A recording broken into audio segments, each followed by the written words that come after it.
Your child might be glued to their new phone, laptop, iPad, or other digital device, and now is the time to ensure their online safety. Joining us is Shelby Lynch, the Director of Prevention and Outreach at the Care Center. Welcome back, Shelby. Hi, thank you so much, Heather. I'm glad to be here. Great to see you again. Okay, so digital threats, those are a big risk for kids. Yes, absolutely. I think that this is a really important time to discuss proactive measures that we can have against online predators or potentially online risks that kids might encounter as they're so excited for their new devices and their new technology that they have this Christmas or this holiday season. Absolutely. And parents might feel like, you know, they're no match against predators or scammers, but they really can do a lot. Absolutely. The best thing parents can do is first, we need to make sure that we are in those parental controls, that we've set those things up before children even have access to their device. Make sure we understand how the device works and that we've got those filters set in place. Next thing we need to do is we need to look at privacy settings. Make sure that we have maybe location settings off. Next, we need to make sure that we are keeping this conversation going with our children.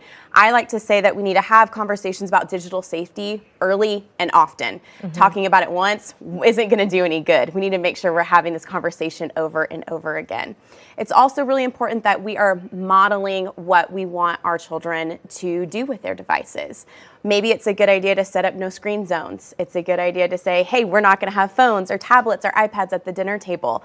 But if we're asking that of our children, we have to model that behavior too. And so, yes, parents can influence their kids by their own habits. Yes, yeah. Yes. And so we have that at my house where you can't have your phone at the dinner table. Yeah, so that was something we always had growing up too, is absolutely no phones at the dinner table, and I'll continue that for my family as well. Yes, I love how you talked about the location services. That is so important because you can track people and you can see where they are on social media if you have your location services on, which is scary. But also, do you believe that age limits are truly helpful?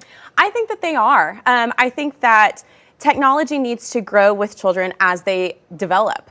I think that for very young kids, we need to have some very clear restrictions on what they are and are not allowed to see.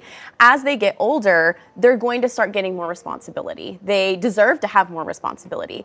But we need to make sure that the first thing we're doing at a very young age is making sure that children are good digital citizens.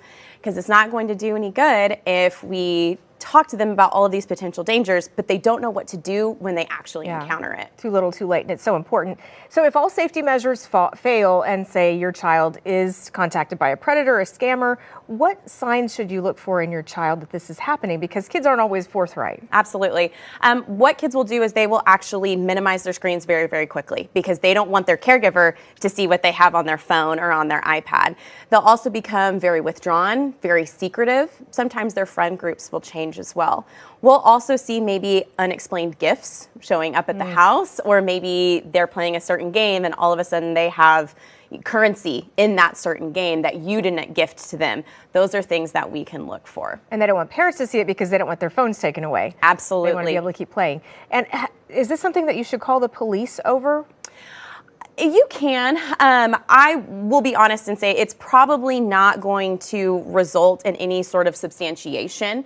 But if a child is being groomed online, for example, what it will do is it will set a pattern of behavior for that particular perpetrator. So police will be able to track that behavior, but it might not result in any substantiation because there's really nothing to investigate. Now, if children are being solicited online financially, absolutely, yes. We need to make sure that we're reporting that.